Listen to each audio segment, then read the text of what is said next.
ചെമ്പനീർ പൂവിൻ്റെ ഏറ്റവും പുതിയ വിശേഷങ്ങളിലോട്ട് എല്ലാവർക്കും സ്വാഗതം. അപ്പോൾ നമ്മുടെ അച്ഛമ്മയുടെ 80ാമത്തെ പിറന്നാൾ വരാൻ പോവുകയാണ്. അപ്പോൾ അതൊക്കെ സച്ചിയുടെ വീട്ടിൽ വെച്ച് തന്നെ ഗ്രാൻഡായിട്ട് ആഘോഷിക്കാനാണ് എല്ലാവരുടെയും തീരുമാനം. അപ്പോൾ സച്ചിക്ക് ഭയങ്കര ആഗ്രഹം, 60ാമത്തെ പിറന്നാളിന് അച്ഛമ്മയ്ക്ക് എന്തെങ്കിലും കൊടുക്കണമെന്ന് ഭയങ്കര ആഗ്രഹമായിരുന്നു. പക്ഷേ ആ ടൈമിൽ തനിക്ക് ജോലിയൊന്നും ഇല്ലാത്തതുകൊണ്ട് തന്നെ ഒന്നും കൊടുക്കാൻ സാധിച്ചില്ല എന്നൊക്കെ നമ്മുടെ രേവതിയോട് സങ്കടം പറയുന്നുണ്ട്. അപ്പോൾ ഇപ്പോൾ ഏതായാലും 80ാമത്തെ ബർത്ത്ഡേ ആഘോഷിക്കുമല്ലേ, അപ്പോൾ ഇപ്പോഴെങ്കിലും എനിക്ക് ജോലിയുണ്ട്, എന്തെങ്കിലും എൻ്റെ അച്ഛമ്മക്ക് കൊടുക്കണമെന്ന് ഭയങ്കര ആഗ്രഹമാണെന്ന് പറയുമ്പോഴേക്കും രേവതി പറയും, അതിനെന്താ സച്ചിയേട്ടാ നമുക്ക് കൊടുക്കാമെന്ന് പറയുമ്പോൾ സ്വർണ്ണത്തിൽ എന്തെങ്കിലും കൊടുക്കാൻ രേവതി എന്ന് പറയുവാണേ. അപ്പോൾ രേവതി പറയും, അതിനെന്താ സച്ചിയേട്ടാ എന്ന് പറയുവാണ്, പക്ഷേ സ്വർണം മേടിക്കാൻ കാശ്. അപ്പോൾ സച്ചി ചോദിക്കുന്നുണ്ട്, നിനക്ക് സ്വർണം മേടിക്കുന്നതിൽ കുഴപ്പമൊന്നുമില്ലല്ലോ, ഞാൻ കട എന്തെങ്കിലും മേടിച്ചോട്ടെ രേവതി എന്ന് പറയുമ്പോഴേക്കും രേവതി പറയുന്നുണ്ട്, സച്ചിയേട്ടാ അച്ഛമ്മക്ക് വേണ്ടി എന്ത് ചെയ്താലും എനിക്ക് കുഴപ്പമില്ല സച്ചിയേട്ടാ, കാരണം ഈ വീട്ടിൽ വന്നപ്പോഴേക്കും എന്നെ ഏറ്റവും കൂടുതൽ സ്നേഹിച്ചതും എനിക്ക് സപ്പോർട്ടായിട്ട് നിന്നതും അച്ഛമ്മയാണ്. അപ്പോൾ സച്ചിയും പറയുന്നുണ്ട്, എനിക്ക് ചെറുപ്പത്തിൽ എൻ്റെ ആവശ്യങ്ങളെല്ലാം നിറവേറ്റി തന്നതും കുറച്ചേ ഞാൻ പഠിച്ചിട്ടുള്ളൂ അതെന്നെ പഠിപ്പിച്ചതും എന്നെ മോനെ പോലെ വളർത്തിയതും സ്നേഹം എന്തെന്ന് എന്നെ തിരിച്ചറിയിപ്പിച്ചതും എല്ലാം അച്ഛമ്മയാണ്.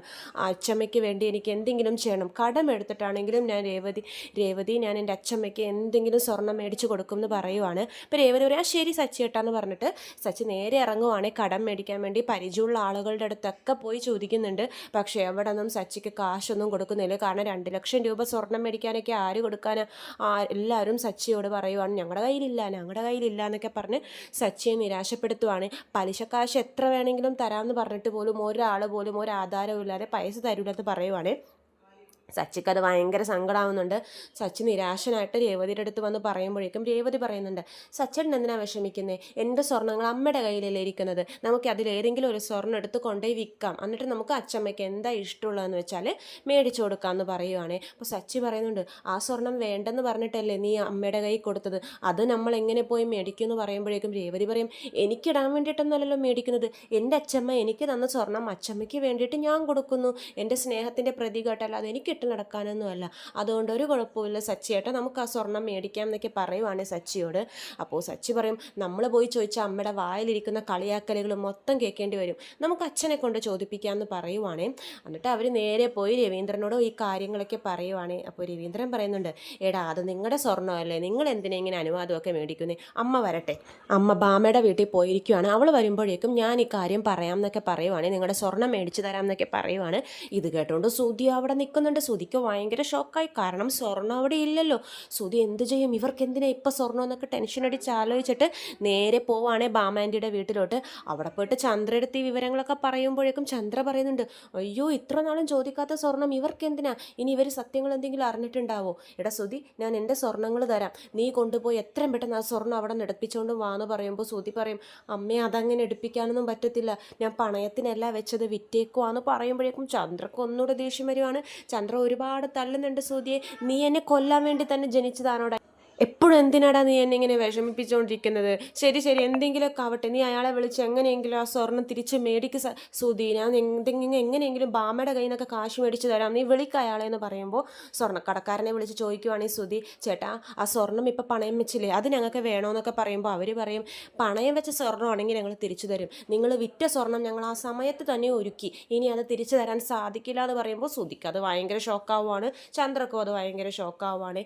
രണ്ടുപേരും എന്ത് ചെയ്യണം ആലോചിച്ചുകൊണ്ടിരിക്കുമ്പോഴേക്കും സുധി പറയും, അമ്മേ രേവതിയുടെ സ്വർണത്തിൻ്റെ ഫോട്ടോ എൻ്റെ കയ്യിലുണ്ട്, അത് വെച്ചിട്ട് ഞാൻ വേണമെങ്കിൽ ഒരു ഡ്യൂപ്ലിക്കേറ്റ് റോൾ ഗോൾഡ് ഒപ്പിച്ചുകൊണ്ട് വരാമെന്ന് പറയുമ്പോൾ ചന്ദ്ര പറയും, ആ ശരി ഇത് നല്ലൊരു ഐഡിയ, പോയി എളുപ്പം അങ്ങനെ ചെയ്യുമെന്ന് പറഞ്ഞിട്ട് റോൾ ഗോൾഡൊക്കെ ഒപ്പിച്ചിട്ട് കവർ ഗോൾഡ് പൊതിൻ്റെ സ്വർണ്ണങ്ങളൊക്കെ ഒപ്പിച്ചിട്ട് ഇവർ നേരെ വീട്ടിലോട്ട് പോവുകയാണെ ഒന്നും അറിയാത്ത പോലെ. അപ്പോഴേക്ക് രവീന്ദ്രൻ കാണുമ്പോൾ ചോദിക്കുന്നുണ്ട്, ചന്ദ്രേ ഈ രേവതിയുടെ സ്വർണം നിൻ്റെ അലമാരയിലില്ലേ, കൊണ്ടുവന്ന് എടുത്തു കൊടുക്കുമെന്ന് പറയുമ്പോൾ ചന്ദ്ര ഒന്നും അറിയാത്ത പോലെ, ഓ എന്തിനാണാവോ ഇത്ര നാളെ വലിയ ശബദമൊക്കെ എടുത്ത് നിന്നതാണല്ലോ, ഇപ്പം എന്ത് പറ്റി, ശബദമൊക്കെ പോയോ എന്നൊക്കെ ചോദിച്ച് കളിയാക്കുവാണേ. അപ്പോൾ രവീന്ദ്രൻ പറയുന്നുണ്ട്, നീ എന്തിനാ അതൊക്കെ അന്വേഷിക്കുന്നത്, അവൾ തന്ന സ്വർണം അവൾക്ക് ഇപ്പോൾ ആവശ്യം വന്നു അതുകൊണ്ട് ചോദിക്കുന്നു, നീ അത് മര്യാദക്ക് എടുത്തുകൊണ്ടെന്ന് കൊടുക്കുമെന്ന് പറയുമ്പോൾ നമ്മുടെ ശ്രുതിയൊക്കെ കളിയാക്കുന്നുണ്ട്, അയ്യോ അന്ന് എന്തായിരുന്നു രേവതിയുടെ ശബദം, ഇപ്പം എന്താ രേവതി അതൊക്കെ പോയോ, ഇപ്പം എന്താ സ്വർണ്ണിട്ട് നടക്കാൻ കൊതിയാവുന്നുണ്ടോ എന്നൊക്കെ ചോദിച്ച് ശ്രുതി കളിയാക്കുമ്പോഴേക്കും നമ്മുടെ സച്ചി പറയുന്നുണ്ട്, ഞാനേ മലേഷ്യയിൽ നിന്ന് കൊണ്ടുവന്ന സ്വർണത്തിനെ പറ്റിയല്ല ചോദിച്ചത്, ഓ മലേഷ്യൻ അങ്ങനെ ഒരു സ്വർണം ഇതുവരെ വന്നിട്ടില്ലല്ലോ,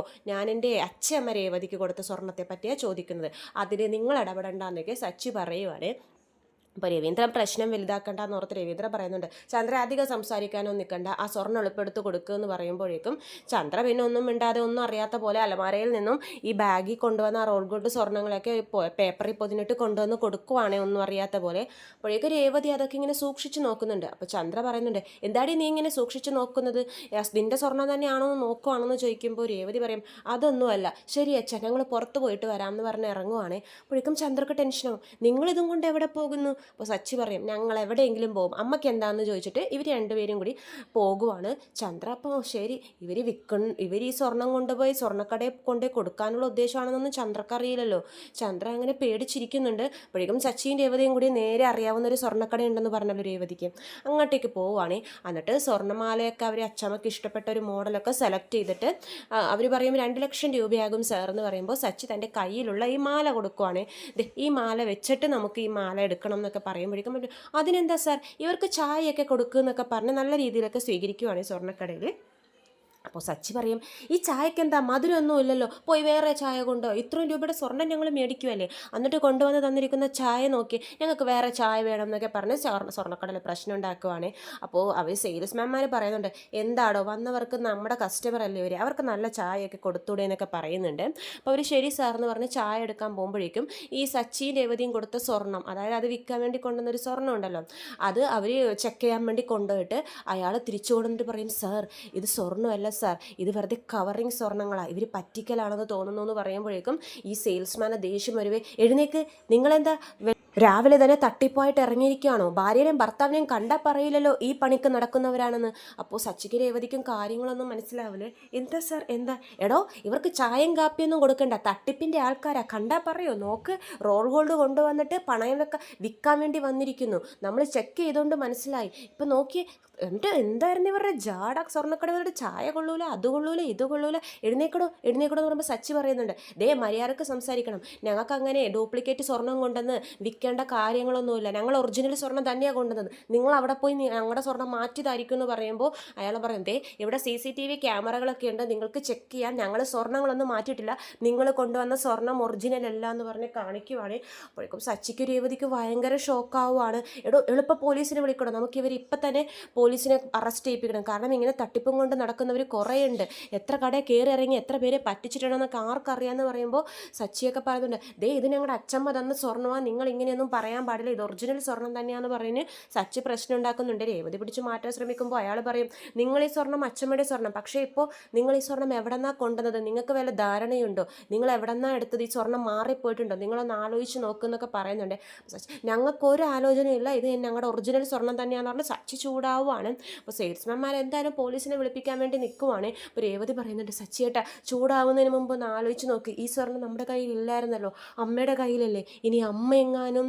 സച്ചി ഇങ്ങനെ ആലോചിക്കുവാണ്, എന്ത് ചെയ്യണം എന്നറിയില്ല, താൻ സ്വർണ്ണക്കട വെച്ച് പറ്റിക്കപ്പെടുകയും ചെയ്തു, അവരാണെങ്കിൽ പോലീസിനെ വിളിപ്പിക്കുന്നുമുണ്ട്, ഇനി എന്താവുമെന്ന് നമുക്ക് കണ്ടറിയാം. സച്ചിയും രേവതിക്കും എന്തായാലും സത്യങ്ങളൊക്കെ മനസ്സിലായി, തങ്ങളുടെ ഒറിജിനൽ സ്വർണ്ണമൊക്കെ നഷ്ടപ്പെട്ടു എന്നുള്ള കാര്യം അവർ തിരിച്ചറിഞ്ഞു. ഇതിൻ്റെ പുറകിൽ ആരാണെന്ന് കണ്ടുപിടിക്കാൻ കൂടി മാത്രമേ അവർക്ക് ബാക്കിയുള്ളൂ. അപ്പോൾ കൂടുതൽ വിശേഷങ്ങൾ ഞാൻ എൻ്റെ ചാനലിലൂടെ അപ്ലോഡ് ചെയ്യുന്നതാണ്. ചാനൽ സബ്സ്ക്രൈബ് ചെയ്യാത്തവർ സബ്സ്ക്രൈബ് ചെയ്യണം. വീഡിയോ ഇഷ്ടമായെങ്കിൽ ലൈക്ക് ചെയ്യാനും മറക്കരുത്. എല്ലാവർക്കും നന്ദി.